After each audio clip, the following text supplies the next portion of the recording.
Study IQ IAS, अब तैयारी हुई अफोर्डेबल। नमस्कार दोस्तों, स्टडी IQ देख रहे हैं आप और मैं हूं वरुण जौहरी। जय हिंद, जय भारत। साल 1996 में IB के इंटेलिजेंस ब्यूरो के काउंटर इंटेलिजेंस यूनिट के चीफ और एडिशनल डायरेक्टर ऑफ IB रतन सहगल पिछले 27 सालों से खुफिया जानकारी इकट्ठा करने में, जासूसों पर नज़र रखने पर और साथ ही साथ में सीक्रेट मीटिंग्स रिकॉर्ड करने में मास्टर हो चुके थे। ये मास्टरी उन्होंने हासिल यहाँ पे कर ली थी। इसमें वो गोल्डन बॉय कहे जाते थे। लेकिन वो अपने बुरे सपने में भी नहीं सोच सकते थे कि ये वो साल होने वाला था जब उन्हीं के कुछ सस्पेक्टेड वीडियोज़, उन्हीं के कुछ खुफिया वीडियोज़ IB के डायरेक्टर उन्हें दिखा रहे होंगे। दोस्तों, ये कहानी है रतन सहगल की, जिन्हें super spy of IB intelligence bureau कहा जाता था और उन पर आरोप लगे कि उन्होंने CIA के साथ में काम किया है। वो CIA के साथ में काम कर रहे थे और ये वो ऑफिसर हैं जिन्होंने 11 सालों तक इंदिरा गांधी और उनके परिवार को सिक्योरिटी कवर दिया, उसके इंचार्ज रहे, उनकी सिक्योरिटी की जिम्मेदारी इनकी थी।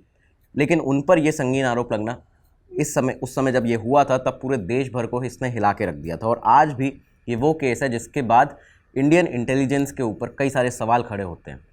कई सारे ऐसे सवाल भी खड़े होते हैं कि क्या सच में रतन सहगल एक जो सुपर स्पाई थे वो एक ट्रेटर निकले थे, वो एक गद्दार निकले थे, या फिर यहाँ पे उनके साथ में कोई भेदभाव हुआ था।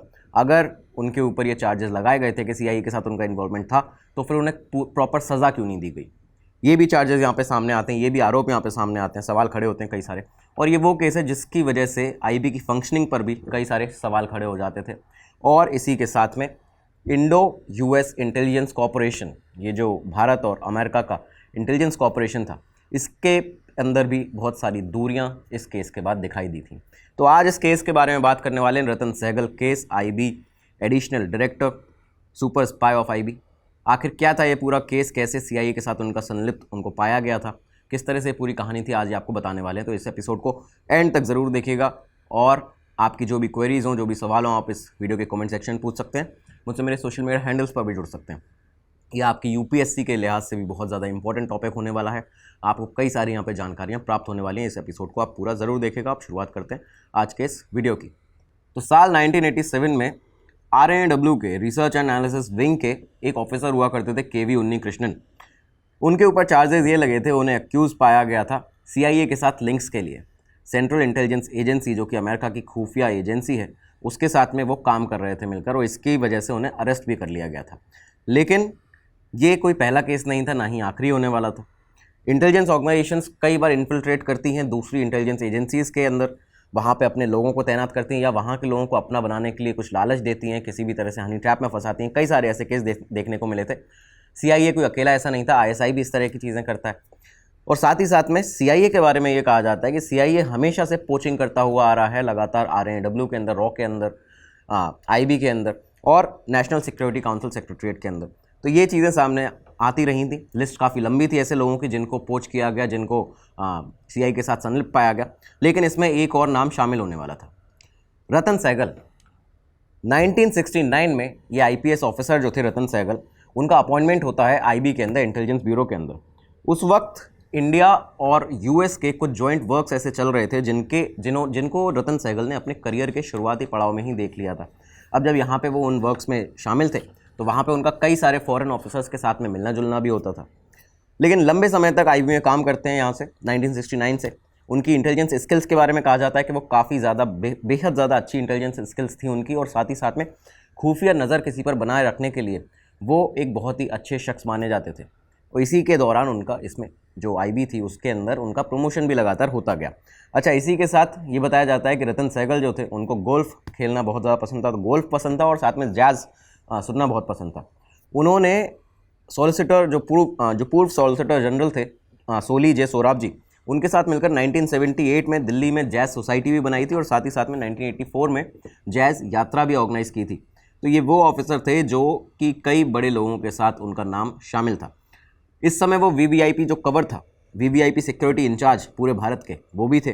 ठीक है, 11 सालों तक उन्होंने इस समय तक इंदिरा गांधी और उनके पूरे परिवार को सिक्योरिटी कवर दिया था, उसके भी इंचार्ज रहे थे। और इस दौरान वो कई बार, जब इंदिरा गांधी की सिक्योरिटी कवर उनके पास में रहा, उनकी फैमिली का सिक्योरिटी कवर रहा, तो इस दौरान वो कई बार फॉरेन विजिट्स पर भी गए। और साथ ही साथ में इसी दौरान में कई सारे उन्होंने फॉरेन जो सिक्योरिटी ऑफिशियल्स थे उनके साथ भी इंटरेक्ट किया। तो अब ये एक ऐसे ऑफिसर थे जिनका कई फॉरेन एजेंसीज़ के जो ऑफिसर्स थे उनके साथ में इंटरेक्शन होता था, CIA के, मोसाद के, कई सारे लोगों के साथ इनका इंटरेक्शन यहाँ पे होता था। एक दफ़ा दिल्ली में एक डिनर पार्टी की बात बताई जाती है कि दिल्ली के अंदर एक डिनर पार्टी हो रही थी और उस बीच में रतन सहगल ने उस समय के जो दिल्ली में जो CIA के स्टेशन चीफ थे उनसे एक बात कही। उन्होंने कहा कि I play golf in morning, listen to jazz in evening and have a few scotches in between. तो ये आई हैव लिमिटेड डिमांड्स। तो ये एक उनका ऐसा कहा गया एक शब्द था जिसके बाद में कई सारे ठहाके लगे थे उस महफिल में। CIA के जो स्टेशन चीफ थे वो भी उस समय पे कई बहुत ज़ोर से हंसे थे। लेकिन कुछ लोगों को उनके काम करने का तरीका जो था, जो उनकी कार्यशैली थी वो सही लगती थी, लेकिन कुछ उसके खिलाफ भी थे।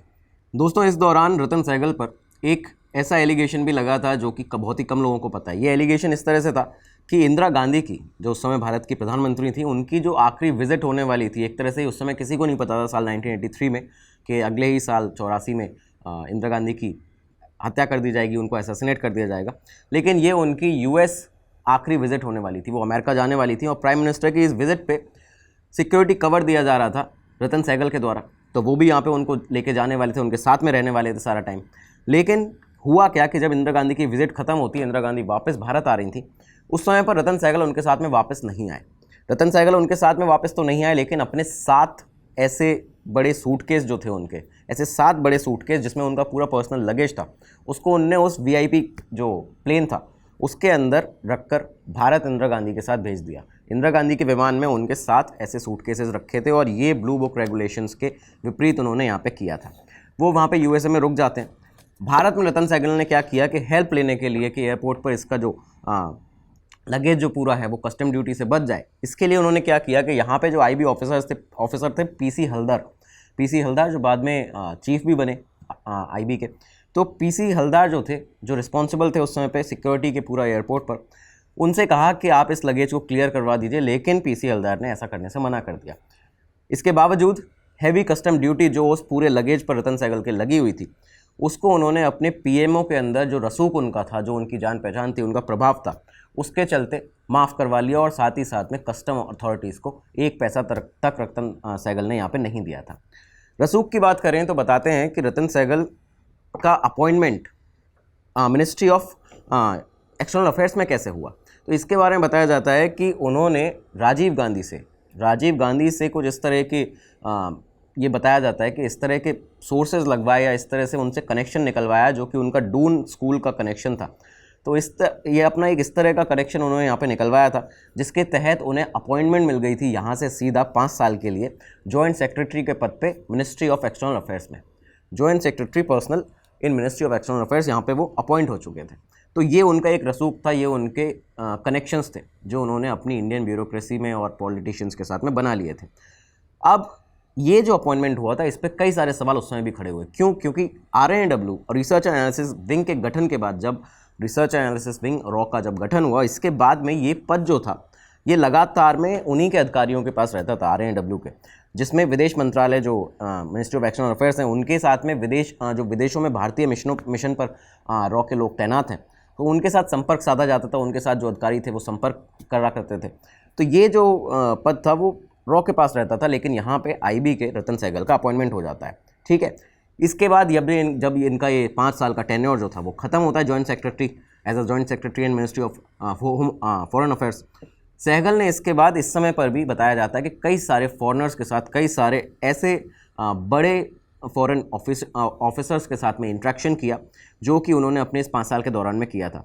और ये वो कहा करते थे कि at least 12 ambassadors use to sit in my room, मतलब 12 एम्बेसडर्स मेरे रूम में एक समय पर बैठा करते थे। तो ये भी चीज़ें, ये उनका खुद का दावा था। और विदेश मंत्रालय में 5 साल काम करने के बाद में रतन सहगल ने काम करना शुरू कर दिया इसके बाद additional director of counter intelligence desk of intelligence bureau. अब ये यहाँ से अपने 5 साल मिनिस्ट्री ऑफ एक्सटर्नल अफेयर्स में गुजारने के बाद आ गए थे IB के अंदर। IB में अब ये शामिल हुए एडिशनल डायरेक्टर के पद पे, काउंटर इंटेलिजेंस यूनिट के एक तरह से हेड के पद पे। इनका बताया जाता है कि ये नंबर 2 थे आईबी के अंदर उस समय और हेड ऑफ काउंटर इंटेलिजेंस हुआ करते थे। लेकिन अब ये फंसे कैसे, कैसे इनके ऊपर आरोप लगना शुरू हुए, ये आपको बताते हैं। दोस्तों, इस एपिसोड में आगे बढ़ने से पहले सिर्फ एक ज़रूरी अनाउंसमेंट आप लोगों के लिए है। स्टडी IQ पहली बार एक कोर्स लेकर आया आप लोगों के लिए, जो आप लोगों का करियर, आपकी ग्रोथ, उसको बहुत ज़्यादा तेज़ी से बढ़ा सकता है। ये कोर्स है स्टोरी टेलिंग इन कम्युनिकेशन का कोर्स। यहाँ पे आपको ना सिर्फ स्टोरी टेलिंग सिखाई जाती है, कैसे अपनी बात को कहना रखना है, ये सिखाया जाता है। इसके साथ ही सिखाया जाता है कि रिसर्च कैसे करते हैं, और ये पूरी तरह से मेंटरशिप के साथ में आपके लिए अवेलेबल है। बहुत ही अफोर्डेबल प्राइजेस पर अवेलेबल है। इस वीडियो के डिस्क्रिप्शन में आपको सारे लिंक्स मिल जाएंगे, एक बार जाके वहाँ ज़रूर देखिएगा। और सबसे बड़ा डिस्काउंट पाने के लिए जो 2000 रुपये में ये जो आपको पूरा कोर्स मिल रहा है, इसके लिए आपको लगाना है code VJ Live। VJ Live जैसे आप लगाते हैं यहाँ पे, आपको ये कोर्स जो है वो 2000 रुपये में पड़ेगा, और इसके साथ ही अपना एक बहुत बड़ा कदम उठाएंगे अपने करियर की ग्रोथ में। तो अब वापस चलते हैं अपने एपिसोड में। देखिए, अब जब यहाँ पे ये रतन सहगल जो थे वो एडिशनल डायरेक्टर ऑफ IB बन चुके थे, और साथ में यहाँ पे काम करना शुरू कर चुके थे काउंटर इंटेलिजेंस यूनिट के साथ में उसके बतौर हेड।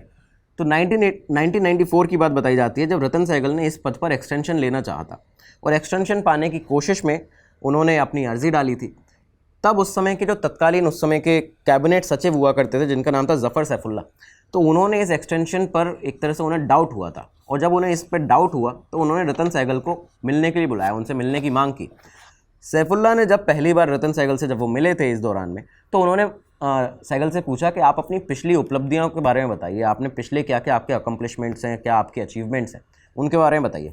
तो रतन सहगल ने दावा किया था कि जो अभी हाल ही में पिछले साल 1993 में बॉम्बे बॉम्ब ब्लास्ट हुए हैं, मुंबई में जो बॉम्ब ब्लास्ट हुए हैं, उसके मामले में उन्होंने सफलता हासिल की, और साथ ही साथ में गल्फ़ में कुछ ऐसे कथित सस्पेक्ट्स हैं जिनकी बातचीत की ऑडियो जो थी वो उनके पास में है, और वो उन्होंने टेप यहाँ पे चला दिया। जब ये मुलाकात हुई तो सैफुल्ला ने इसके बाद में उनको और डाउट हुआ, और उन्हें ये डाउट हो चुका था कि रतन सहगल जो हैं वो एक ऐसे IB ऑफिसर हैं कि ये हो सकता है यहाँ से कि कुछ विदेशी खुफिया एजेंट्स के साथ में, एजेंसीज़ के साथ में उनके अनऑफिशियल रिलेशंस हो सकते हैं, क्योंकि जो ऑडियो उनके पास में है इसे रखना उनका अधिकार क्षेत्र नहीं है।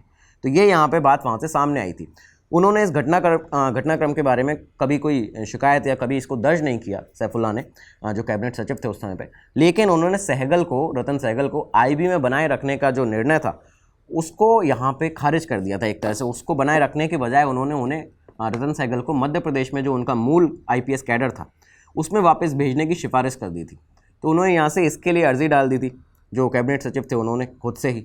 लेकिन कैबिनेट सचिव जफ़र सैफुल्ला जल्द ही रिटायर हो जाते हैं, और इसी के साथ में रतन सहगल, क्योंकि अपनी प्रभाव और अपने रसूख के चलते न्यू दिल्ली ब्यूरोक्रेसी के अंदर जो उनका एक प्रभाव था, उसके बदौलत यहाँ पे IB के एडिशनल डायरेक्टर के पद पे वापस आ जाते हैं, और ये वहाँ पे एडिशनल डायरेक्टर बने रहते हैं। लेकिन रतन सहगल की जो गतिविधियाँ थी उनकी जांच होना बहुत ज़्यादा ज़रूरी हो गया था अब यहाँ पे। तो दोस्तों, हुआ कुछ इस तरह का कि मिड ऑफ 1996 में, मतलब 1996 के कुछ बीच के महीने बताए जाते हैं कि मई से लेकर अगस्त के बीच की ये बात है, जब इंटेलिजेंस एजेंसीज दिल्ली में कुछ ऐसे अमेरिकन एजेंट्स के ऊपर, अमेरिकन ऐसे सस्पेक्ट्स थे एजेंसीज़ के, उनकी निगरानी कर रही थी, उनके ऊपर सर्विलांस बना के रख रही थी। और ये वो दौर था कि जब उनको रेकी उनकी लगातार की जा रही थी, अमेरिकन जो सस्पेक्टेड एजेंट्स थे उनके। इसी दौरान में बताते हैं कि उस वक्त जो CIA की स्टेशन चीफ थी, डेप्टी स्टेशन चीफ थी, वो थी हाइडी ऑगस्ट, और जो स्टेशन चीफ थे वो थे टिमोथी लॉन्ग, जो कि दिल्ली में यहाँ पे पोस्टेड थे। लेकिन इस सर्विलांस में IB की जो काउंटर इंटेलिजेंस की टीम थी, जो लगातार इन पर निगरानी रखी हुई थी, रेकी कर रही थी इनकी, उन्हें कुछ ऐसा मिला जो उन्होंने कभी सोचा नहीं था। उन्होंने देखा कि रतन सहगल, खुद उनके एडिशनल डायरेक्टर रतन सहगल, गुपचुप तरीके से हेडी ऑगस्ट से, जो कि डेप्यूटी स्टेशन चीफ थी CIA की, उनसे मुलाकात कर रहे हैं। और हेडी ऑगस्ट वो शख्स थी जो कि IB की टीम के सर्विलांस पर पिछले कुछ समय से लगातार बनी हुई थी। तो अब यहाँ पे जैसे ये फैक्ट सामने आता है, सहगल का कनेक्शन हेडी ऑगस्ट के साथ में सामने आता है, तो इसके बारे में नोटिस दिया जाता है, इसके बारे में बताया जाता है। एक तरह से उस समय के जो एक्टिंग डायरेक्टर थे IB के, कुछ समय के लिए जो बने थे, अभिजीत मित्रा, तो अभिजीत मित्रा जी को यहाँ पे बताया जाता है इसके बारे में। और अभिजीत मित्रा जी ने इस पर सख्त कदम उठाते हुए क्या किया कि डे नाइट सर्विलांस के लिए आदेश दे दिया यहाँ पे रतन सहगल के ऊपर। रतन सहगल का डे नाइट सर्विलांस लगातार किया जाता है, 24 घंटे उनकी निगरानी करना यहाँ से शुरू कर दिया जाता है। और फाइनली अब उनके ऊपर एक कड़ी नज़र उन्हीं के डिपार्टमेंट की बनने जा रही थी।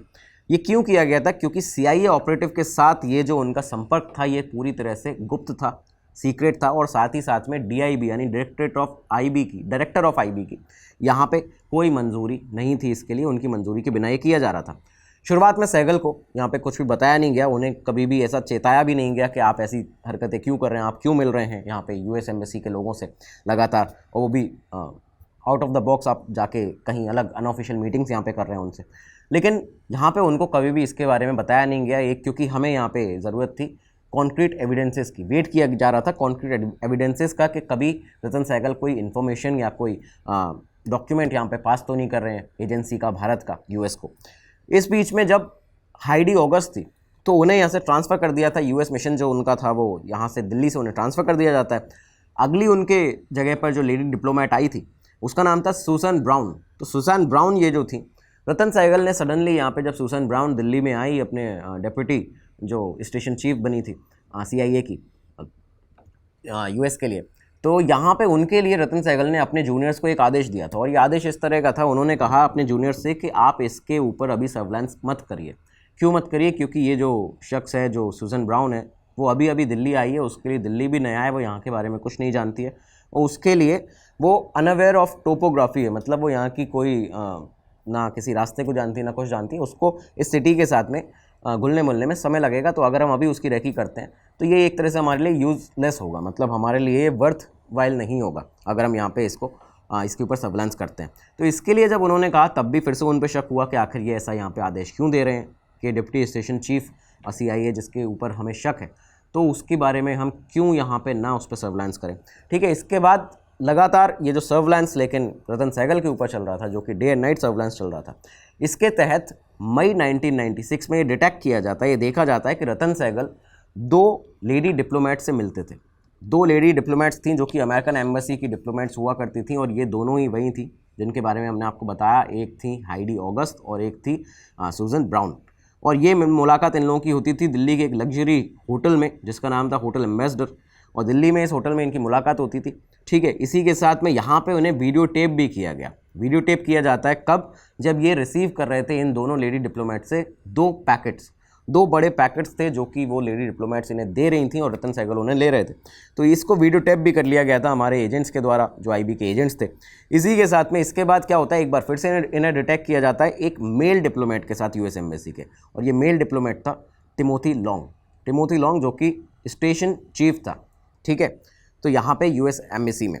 तो अब इन लोगों के साथ इन्हें ट्रेस किया गया। साथ ही साथ में इनकी एक मीटिंग जो इनके खुद के घर पे हुई थी, रतन सहगल के भारती नगर रेसिडेंस में जो यहाँ पे रहते थे दिल्ली के अंदर, वहाँ पे करीबन 3 घंटे तक एक मुलाकात चली थी इन तीनों लोगों की, जिसमें टिमोथी लॉन्ग और ये दोनों फीमेल डिप्लोमेट्स भी शामिल थी। ठीक है, इसी के साथ अब ये जब सारे सबूत हमारे पास थे तो एक और सबूत मिलता है। सितंबर आता है, सितंबर 18, 1996 को एक वीडियो सामने आता है जो कि IB के पास में था, इंटेलिजेंस एजेंसीज के पास में था, और जिसमें ये देखा गया कि जो फॉर्मर डेप्यूटी स्टेशन चीफ थी हाइडी ऑगस्ट, जो कि अब उस पद पे भी नहीं थी, उसके साथ में एक अनऑफिशियल मीटिंग यहाँ पे रतन सहगल की चल रही थी। और उस मीटिंग के दौरान उन्हें वीडियो टेप किया गया एक बड़ा पैकेट लेते हुए, एक लार्ज पैकेट बताया जाता है जो कि वो यहाँ पे ले रहे थे और जो कि लिया जा रहा था आउटसाइड द एम्बेसडर होटल। ठीक है, तो यहाँ पे एम्बेसडर होटल के बाहर वो यहाँ पे इनसे पैकेट ले रहे थे, इसमें भी उनको देखा गया। चार्जेस जो थे सहगल के ऊपर ये अब बहुत ही सीरियस हो चुके थे और ये बहुत ही ऐसे चार्जेस थे जो कि काफ़ी थे उनके ऊपर सख्त कदम उठाने के लिए। यहाँ तक अभी तक उनके खिलाफ करीबन 9 अनऑथराइज मीटिंग्स के वीडियोज़ यहाँ पे शामिल थे, जो कि सितंबर 1900 लेकर अक्टूबर 31, 1996 तक के बीच के थे। ठीक है, इसी के साथ में सहगल जो थे उनकी कई सारी मीटिंग्स थी जो कि उनके भारती नगर रेसिडेंस पे हुई थी इन US एम्बेसी के स्टेशन चीफ और डेप्टी स्टेशन चीफ के साथ में, और साथ ही साथ इन और मीटिंग्स जो थी वो हुई थी पार्किंग लॉट में एम्बेसडर होटल के, तो उनकी भी रिकॉर्डिंग्स यहाँ पे थी। सहगल को अभी तक नहीं पता था कि उन पर नज़र रखी जा रही है। ठीक है, इसी बीच में एक और सस्पिशियस डेवलपमेंट होता है जो कि सहगल की तरफ से होता है।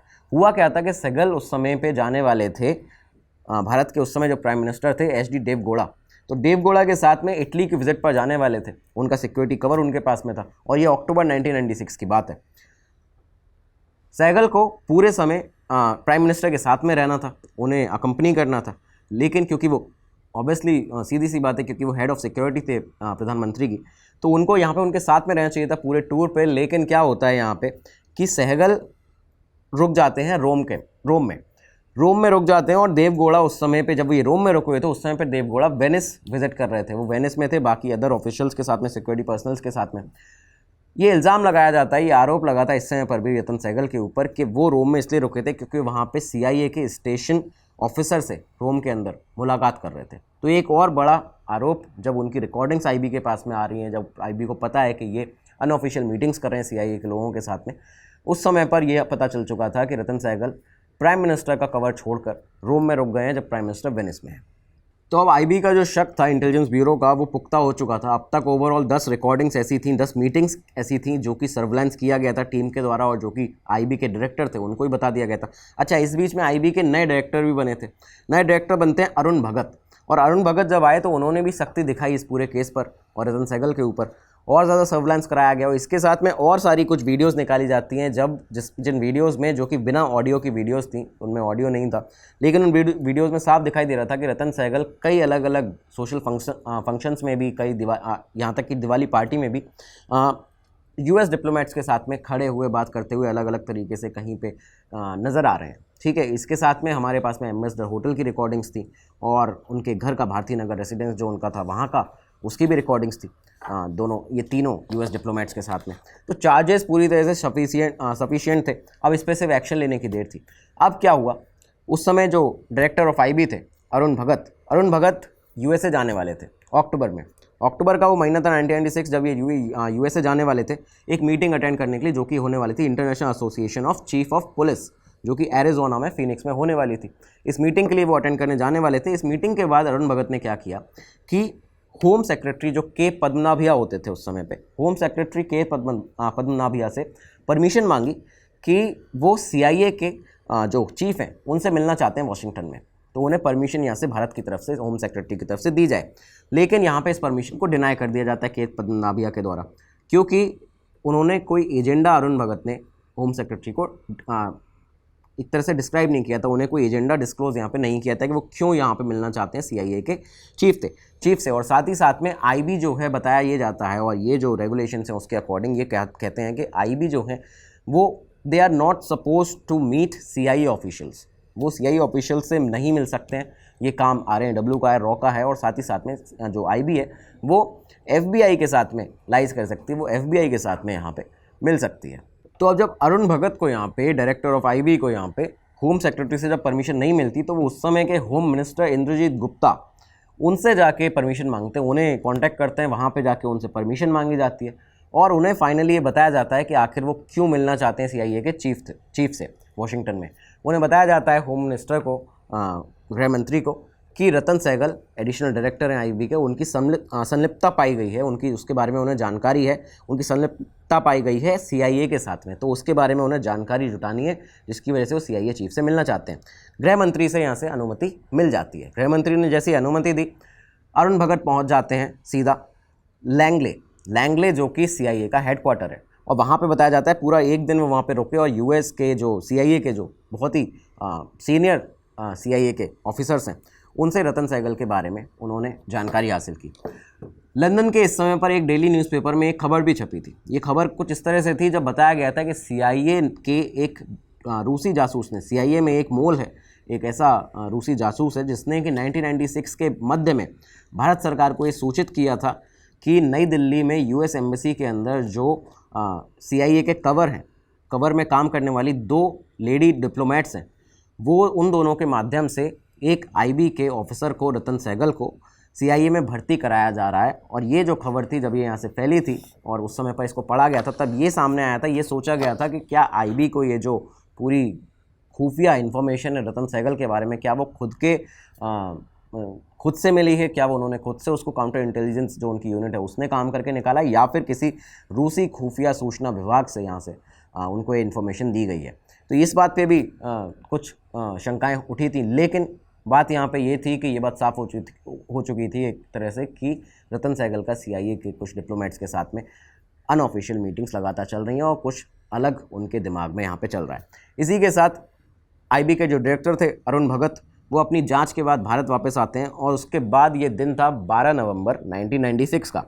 12 नवंबर 1996 को रतन सहगल को अपने रूम में बुलाया जाता है। अरुण भगत ने उनको अपने रूम में बुलाया और सीधा एक ही चीज़ पूछी थी। उन्होंने पूछा कि how much money has CIA been paying you, आपको CIA कितना पैसा दे रही है। उसके बाद रतन सहगल से रिटन में एक्सप्लेनेशन मांगा गया था उनके कंडक्ट के लिए, अपना रिटन में पूरा एक्सप्लेनेशन दीजिए।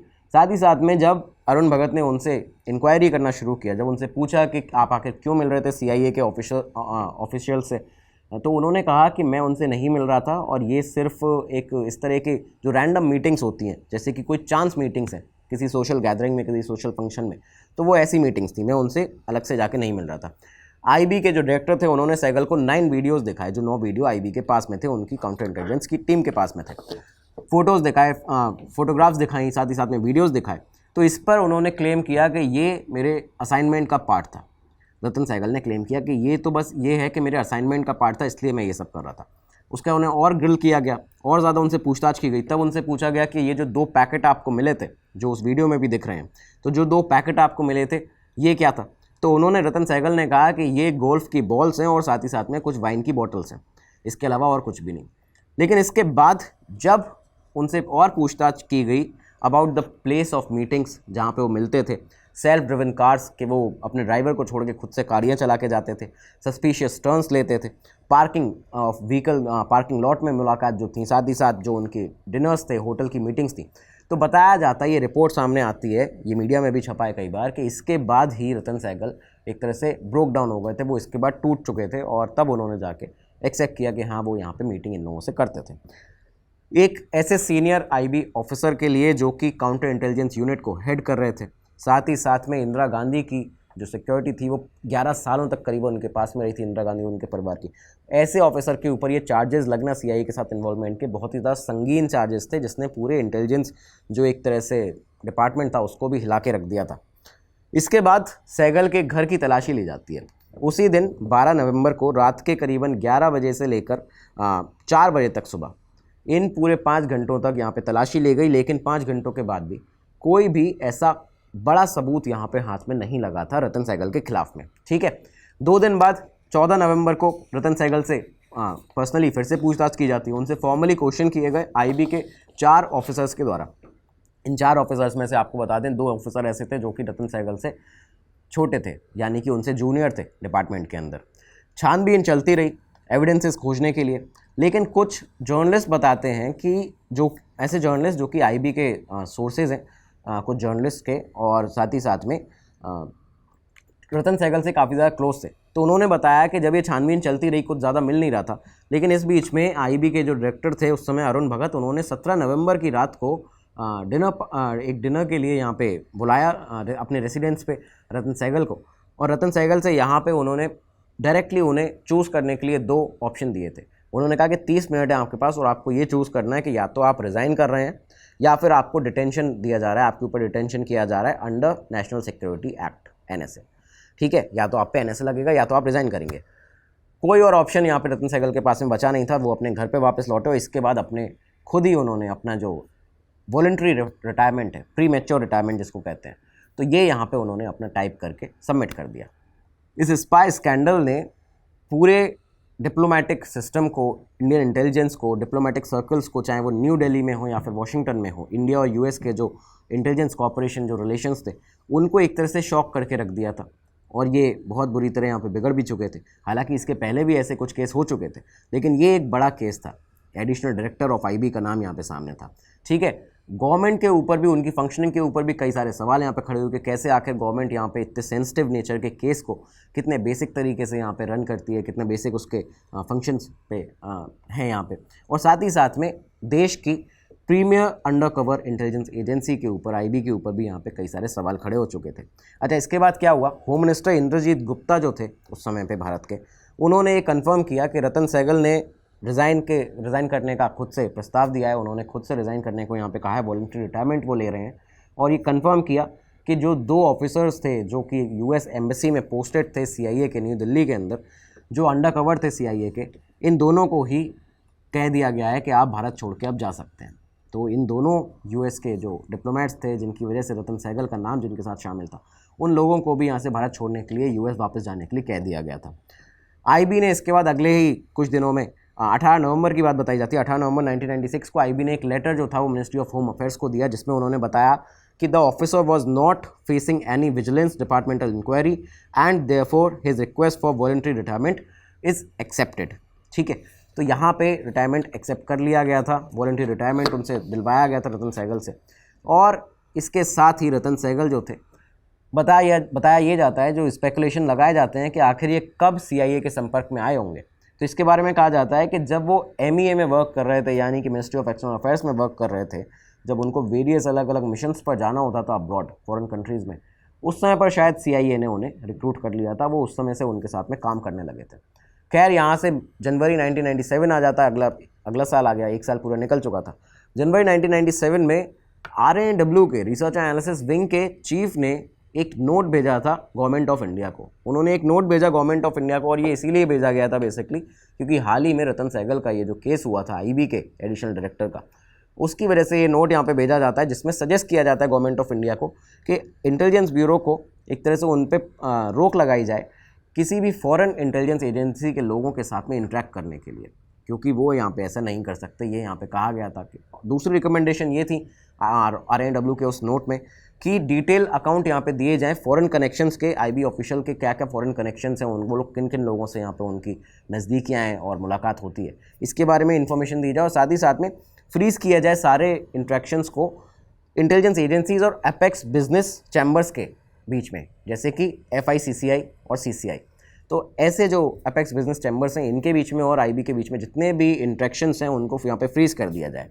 तो ये पूरा नोट बेसिकली इसलिए दिया गया था क्योंकि हाल ही में जो एक IB के अंदर CIA मोल जो बताया जा रहा था, रतन सहगल जो मिले थे, जिन पे आरोप भी लगे, उसके बाद उन्हें वॉलंटरी रिटायरमेंट उन्होंने सडनली ले लिया। तो इसके बाद यहाँ पे RANW ने ये नोट गवर्नमेंट ऑफ इंडिया को भेजा था। US ने भी क्या किया, US ने जनवरी 4, 1997 को एक और एक्शन लिया। एक्शन ये लिया गया था कि जो CIA के स्टेशन चीफ थे उस टाइम पे टिमोथी लॉन्ग और उनकी डेप्यूटी सूजन ब्राउन, जिन दोनों का ही नाम शामिल था मिलने में रतन सहगल से, इन दोनों को ही भारत से वापस बुला लिया जाता है इस दिन। ठीक है, उन्हें यहाँ से रिमूव कर दिया गया था। रतन सहगल का ये जो केस है दोस्तों, इसमें दो तरह के सवाल खड़े होते हैं। ठीक है, जिसमें एक पक्ष ये कहता है कि रतन सहगल देशद्रोही हैं, उन्होंने CIA के साथ मिलकर कुछ इन्फॉर्मेशन को, डॉक्यूमेंट्स को साझा किया और साथ ही साथ में यहाँ से जासूसी की, दूसरी तरह से डबल एजेंट का एक तरह से काम किया। और दूसरे कुछ लोग हैं जो कहते हैं कि उन्हें फंसाया गया है।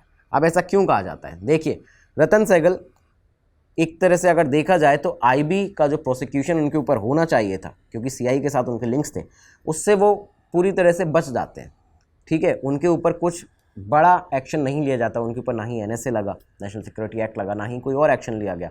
हालांकि इसी के पहले तकरीबन सिर्फ 10 साल पहले ही 1987 में जो एक और केस हुआ था, जिसमें RANW के जो एक ऑफिसर थे KV उन्नीकृष्णन, जिनके बारे में हमने आपको बताया था, एक पूरा वीडियो भी इस बारे में हमने किया है कि आखिर ऐसे कौन कौन से RANW के ऑफिसर्स हैं जो कभी कहीं जासूसी जिन्होंने की दूसरी कंट्रीज़ के लिए, भारत के साथ देशद्रोह किया, तो ऐसे कई कौन से ऑफिसर्स हैं। इसके ऊपर पूरा एक डिटेल एपिसोड है, आपको इस वीडियो के प्लेलिस्ट में मिल जाएगा। तो बेसिकली सवाल ये खड़ा होता है कि रतन सहगल को ऐसे क्यों छोड़ दिया गया, जबकि कुछ ही साल पहले, करीबन 10 साल पहले 1987 में KV उन्नीकृष्णन, जो कि रॉ के ऑफिसर हुआ करते थे चेन्नई में, उन्हें अरेस्ट कर लिया गया था CIA के साथ लिंक्स में, और उन पर साथ ही साथ में धाराएं भी बड़ी लगाई गई थी। लेकिन सहगल को यहाँ पे क्या किया गया, IB ने उनको वॉलंटरी रिटायरमेंट देने के लिए एक तरह से मजबूर किया और बोल दिया कि आप वॉलंटरी रिटायरमेंट लीजिए, अपने पेपर्स डाल दीजिए, वरना आपको NSA यहाँ पे लगा दिया जाएगा। तो आखिर ऐसा क्यों किया गया? क्यों उन्नीकृष्णन को नेशनल सिक्योरिटी एक्ट उनके ऊपर लगाया गया? ठीक है, जबकि दोनों के जो चार्जेस थे वो दोनों के आइडेंटिकल चार्जेस थे, सेम चार्जेस थे, दोनों का CIA के साथ में इन्वॉल्वमेंट मिला था, तो इतना भेदभाव क्यों? ठीक है, अच्छा, दूसरा यहाँ पे पक्ष क्या कहता है कि रतन सहगल का जब घर की तलाशी हुई या जो भी उनके वीडियोस थे, उसमें कोई भी कॉन्क्रीट एविडेंस नहीं मिला सामने कि रतन के सहगल के खिलाफ कि कोई भी ऐसा सवाल खड़ा हो कि ये CIA के साथ में कुछ बड़े डॉक्यूमेंट्स को भारत के साझा कर रहे थे, उनको यहाँ पे जासूसी भारत के खिलाफ कर रहे थे। तो ये जब चीज़ें नहीं मिलती हैं, और अगर मिलती भी हैं तो उसका नेचर क्या था उन इन्फॉर्मेशन का जो उन्होंने पास ऑन की। ठीक है, साथ ही साथ में गवर्नमेंट ने उन्हें प्रोसिक्यूट करने के लिए, उनके ऊपर प्रोसिक्यूशन करने के लिए, या फिर ऐसा कोई एविडेंस जो था गवर्नमेंट के पास अगर था उनके इन्वॉल्वमेंट का, तो उस पर कोई बड़ा कदम क्यों नहीं उठाया? ऐसे कई सारे सवाल खड़े होते हैं कि क्या उन्हें फंसाया जा रहा था, क्या वो गिल्टी थे भी या नहीं। तो ये सारे सवाल भी यहाँ पे खड़े होते हैं। रही बात इंडो US इंटेलिजेंस कॉरपोरेशंस की, रिलेशंस की, तो ये जो एबिलिटी ऑफ वर्क होता है ना, बेसिकली दो बड़ी इंटेलिजेंस एजेंसीज़ के बीच में, दो देशों की इंटेलिजेंस एजेंसीज़ के बीच में, जैसे कि वो काउंटर टेररिज्म पर साथ में काम करते हैं, कई और दूसरे बड़े मसलों पर, दुनिया की प्रॉब्लम्स पर साथ में काम करते हैं, टेररिज्म के खिलाफ साथ में काम करते हैं। तो इसके लिए जो इंटेलिजेंस उनकी एक शेयरिंग होती है, उसमें यूएस और इंडिया के बीच में उस समय पर भी बड़ी दूरियां देखने को मिली थी, उस पर भी गहरा प्रभाव पड़ा था। ये बात फैक्ट है कि एक दूसरे के देश में जो एजेंट्स होते हैं उनको भेजा जाता है साथ में, ये एक प्रक्रिया है जो कि चलती रहती है। जो इंटेलिजेंस ऑर्गेनाइजेशंस हैं वो इन्फिल्ट्रेट करती हैं दूसरी इंटेलिजेंस एजेंसीज़ के अंदर, अपने लोगों को रखती हैं, उनके लोगों को अपना यहाँ पे लालच देकर बनाती है। CIA कोई इसमें अकेली नहीं है, ISI भी ऐसा करता है, कई और इंटेलिजेंस एजेंसीज अलग दुनिया भर की ऐसी करती हैं। लेकिन CIA का हमेशा से एक तरह से, ये आपको बता दें कि वो पोच करती हुई आई है RNW को, ये आपके IB को, और साथ ही साथ में नेशनल सिक्योरिटी काउंसिल सेक्रेटरीट को भी। और ये नाम जो है, वो गिनती जो है वो इस तरह से बढ़ती जा रही है। आप देखिए कि पहले उन्नी कृष्णन थे 1980s में, ठीक है, 1987 में उनको अरेस्ट किया गया था मद्रास में। उसके बाद रविंद्र सिंह भी थे, रतन सहगल थे, SS पॉल, मुकेश सैनी, उज्ज्वल दास गुप्ता, और ये लिस्ट जो है वो ऐसा लगता है कि कभी ख़त्म ही नहीं होने वाली है। इस तरह की ये लिस्ट है, क्योंकि हमेशा से ये देखा गया है कि कई बार ये जो एजेंसीज़ होती हैं वो एक दूसरे की एजेंसीज़ के अंदर अपने मोल, अपने एक तरह से ऐसे ऑपरेटिव बैठा देती हैं जो कि उसी देश के होते हैं और अपने देश के साथ में गद्दारी कर रहे होते हैं, जो कि बहुत ही गलत है। कभी भी हमेशा याद रखिए कि अगर आपको नेशनल सिक्योरिटी के लिए या फिर नेशनल इंटरेस्ट में सर्व करने का मौका मिले तो हमेशा सर्वोपरि अपने देश को रखिए, राष्ट्रहित को हमेशा सर्वोपरि रखिए और उसी के लिए हमेशा काम करिए। क्योंकि जब भी गलत काम इस तरह का किया जाता है, चाहे आप इंटेलिजेंस एजेंसीज़ में हो, चाहे आप कहीं भी किसी बड़े पद पे हो, अगर गलत काम आपकी तरफ से हुआ है तो आज नहीं तो कल 1 साल, 2 साल, 3 साल, 2.5 साल, 4 साल आपको पकड़ लिया जाता है, और उसके बाद आपका करियर जो है वो बर्बाद हो गया होता है और आपने जितने काम किए होते हैं वो भी ख़त्म हो चुके होते हैं। तो हमेशा इस बात को याद रखिएगा कि राष्ट्र सबसे ऊपर है और राष्ट्रहित सबसे ऊपर है। ठीक है, ये था आज का वीडियो। उम्मीद है आप लोगों को ये वीडियो पसंद आया होगा। बहुत दिनों से आपकी डिमांड आ रही थी कि RNW के ऊपर, इंटेलिजेंस एजेंसी के ऊपर, IB के ऊपर कोई वीडियो लेकर आइए, तो ये आपके लिए वीडियो था। आपके कमेंट्स को मद्देनजर रख के ही ये वीडियो आपके लाया गया था। आपके जो सवाल हैं जो पिछले वीडियो पे आए थे उन्हें अगले वीडियो में लिया जाए, क्योंकि आज टाइम की थोड़ी सी कमी है। और इसी के साथ में आज अलविदा लेना चाहते हैं आपसे, क्योंकि आज समय की थोड़ी सी कमी चल रही है जिसकी वजह से आपके सवाल नहीं ले पा रहे हैं। अगले वीडियो पर ज़रूर आपके सवाल लिए जाएंगे। और इसी के साथ एक और ज़रूरी अनाउंसमेंट कि इस वीडियो के डिस्क्रिप्शन में जाके एक बार इस कोर्स को ज़रूर देखिएगा। स्टोरी टेलिंग और रिसर्च का जो कोर्स है, बताया जाता है आपको कैसे आकर रिसर्च करनी है, कैसे स्टोरी टेलिंग करनी है, कैसे अपनी बात को कहना है। ठीक है, तो इस कोर्स को ज़रूर जाके देखिएगा। बहुत ही अफोर्डेबल रेट्स में अपनी करियर की ग्रोथ के लिए बहुत बड़ा एक आप कदम यहाँ पे उठाएंगे। और इसके बाद इस वीडियो के डिस्क्रिप्शन में जाके आपको प्लेलिस्ट का भी लिंक मिल जाएगा, जो हमारे सारे एपिसोड्स हो चुके हैं, 120 से ज़्यादा एपिसोड करीबन हो चुके हैं, उन सभी को देख सकते हैं आप। बहुत ही अच्छे एपिसोड आपके लेकर आए हम ऐसे टॉपिक्स पर जो कि आपके लिए जानना बेहद ज़रूरी है। तो आप दीजिए इजाज़त, मिलते हैं अगले एपिसोड में। तब तक के लिए धन्यवाद। जय हिंद, जय भारत। स्टडी IQ IAS, अब तैयारी हुई अफोर्डेबल।